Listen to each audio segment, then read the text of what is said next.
नमस्कार दोस्तों, हमारे YouTube channel Ankita study classes में आप सभी का बहुत बहुत स्वागत है। आइए आज हम क्लास 12 हिंदी का पाठ 1 पवनद्योतिका उसका हम थर्ड पार्ट देखते हैं, जो कि यहाँ से है। जो प्यारे मंज उपवन या वाटिका में खड़े हों, जो प्यारे मंज उपवन या वाटिका, वाटिका मतलब बगीचा में खड़े हों। यहाँ पर राधा जी का कहने का अभाव यह है कि राधा पवन को कहती हैं कि यदि तुम्हें कृष्ण किसी उपवन या बगीचे में खड़े नजर आएं तो छिद्रों में जा कुड़ित करना वेणुसा कीचकों को। कुड़ित का मतलब होता है बजाना, वेणु बांसुरी, कीचक बांस।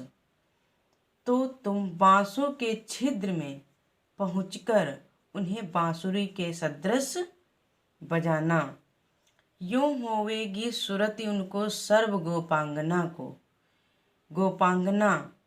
गोपिकाओं को, ताकि उनकी बांसुरी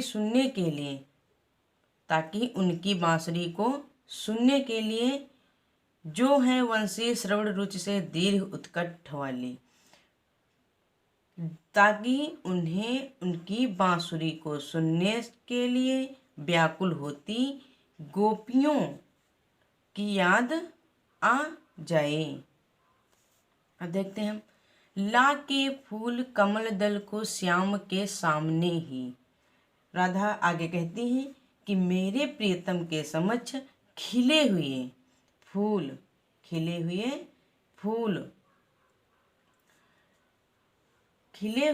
कमल की पंखुड़ियों को व्याकुल होकर थोड़ा थोड़ा जल में डुबोना। यहाँ का भाव है, फिर से हम देख लेते हैं। लाके फूले कमल दल को श्याम के सामने ही। राधा आगे कहती हैं कि प्रियतम के समक्ष ही खिले हुए फूल की थोड़ा थोड़ा विपुल जल में व्यग्र हो डुबाना। पंखुड़ियों को व्याकुल होकर व्याकुल होकर थोड़ा थोड़ा जल में डुबोना।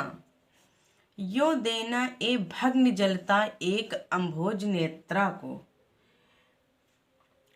अम्भोज, ये देना, ए देना व्यग्र व्याकुल। यो देना भगनी, यो देना ए भगनी बहन जलता अम्भोज, जलता बताना। अम्भोज नेत्रा, कमल के नेत्र के समान वाली। ताकि ए बहन यह देख कृष्ण को इसका आभास हो जाए कि कमल के नेत्र वाली राधा आंखों को ही विरह विधुरा वारी बोलती हैं। वियोग में व्यथित होकर अपने नेत्रों को आंसुओं में डुबोती हैं। विरह विधुरा, वारिमिस जल, बोरना डुबोना। विरह विधुरा जो कैसी हो, व्यथित हो या परेशान या वियोग से हो। तो राधा वियोग में व्यथित होकर अपने नेत्रों को आंसुओं में डुबोए रखती हैं, अर्थात दिन रात रोती रहती हैं। अब देखते हैं हम।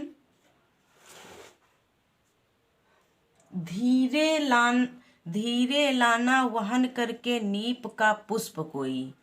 धीरे लाना, वहन उठाना, नीप कदम्ब। राधा यहाँ कहती हैं कि हे पवन, मेरे प्रियतम कृष्ण की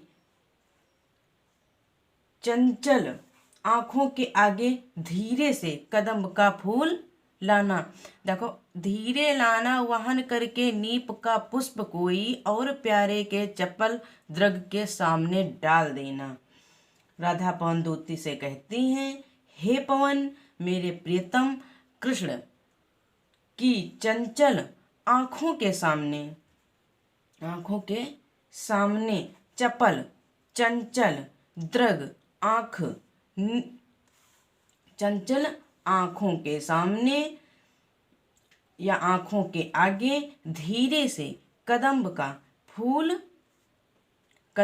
फूल लाना। नीप कदम्ब का फूल रख देना। ऐसा देना प्रकट दिखला नित्य आशंकिता हो, जिससे यह प्रकट हो सके कि मैं उनके वियोग से प्रतिदिन कैसी होती विरहवश में नित्य रोमांचिता हूँ, किस प्रकार शंकाओं से घिरी रहती हूँ, और मिलन की होती आस से कदम्ब के फूल जैसी पुनः पुनः रोमांचित हो उठती हूँ।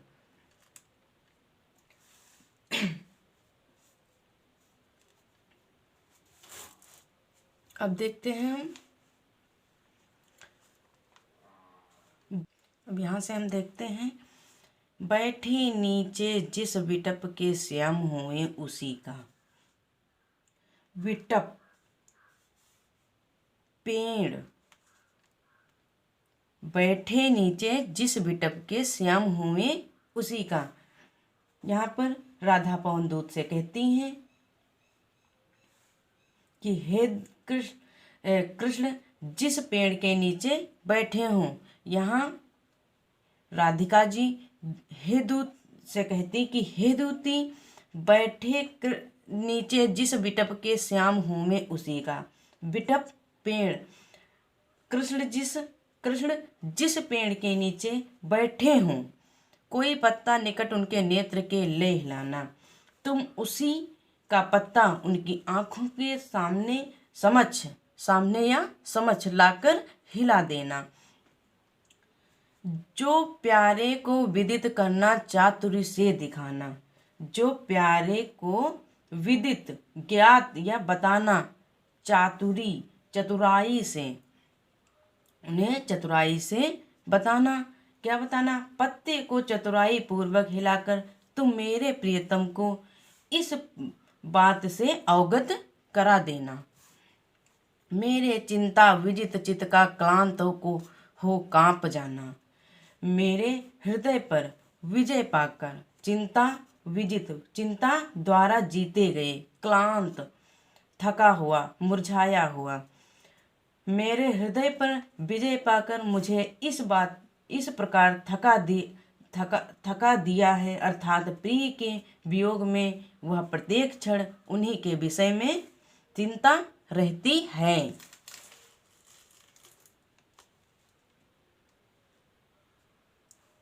अब देखते हैं हम यहाँ से, सूखी जाति मलिन लतिका जो धरा में पड़ी हो। सूखी जाति मलिन उदास लतिका, लता या बेल, धरा, धरती।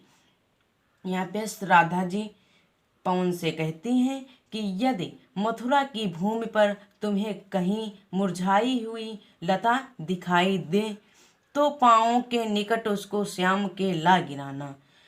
तो उसे कृष्ण के पैरों के पास ले जाकर गिरा देना। यूं सीधे से प्रकट करना प्रीति से वंचिता हूँ। इस प्रकार उनके समक्ष स्पष्ट रूप से यह प्रकट कर देना कि प्रेम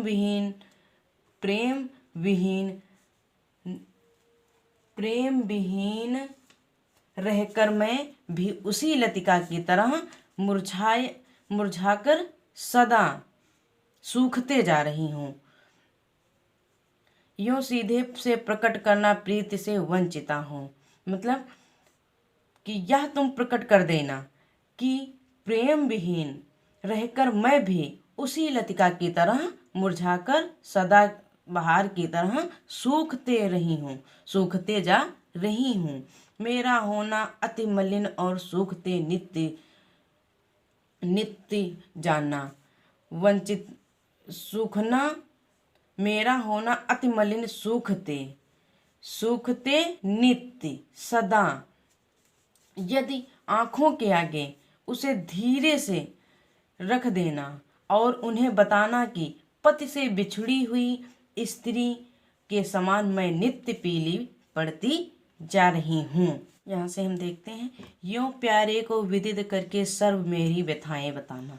यहाँ पर राधिका जी कहती हैं पवन दूत से कि मेरे द्वारा बताए गए, विदित अवगत कराए गए सर्व सभी, मेरे द्वारा अवगत कराए गए उपायों को अपनाकर तुम कृष्ण के समक्ष मेरी सारी व्यथाएं रख देना। धीरे धीरे वहन करके पाँव की धूल लाना और धीरे धीरे वहन करके उनके पैरों की धूल ले आना। थोड़ी सी भी चरण रज जो ला ना देगी हमें, तो तू थोड़ी सी जो धूल मुझे ला देगी तो हाँ कैसे तो व्यथित चित्त को बोध मैं दे सकूंगी। हाँ तो मैं अपने दुखी मन को, क्योंकि उसके बिना मैं अपने दुखी मन को समझा नहीं सकूंगी। देख लो फिर से, जो प्यारे को विदित करके सर्व मेरी व्यथाएं, जो हमारे द्वारा अवगत कराई गई बातों को श्री कृष्ण के समक्ष ला दोगे, हमारी व्यथाएं रख दोगे या बता दोगे। धीरे धीरे वाहन कर उनके पाँव की धूल लाना और धीरे धीरे वाहन करके उनके पैरों की धूल ले आना। थोड़ी सी भी चरण रज जो ला ना देगी तू हमें, यदि थोड़ी सी रज को या धूल को तुम हमें ला दोगे उनके पैरों और आते हुए उनके पैरों की धूल ले आना, उनके पैरों की धूल ले आना।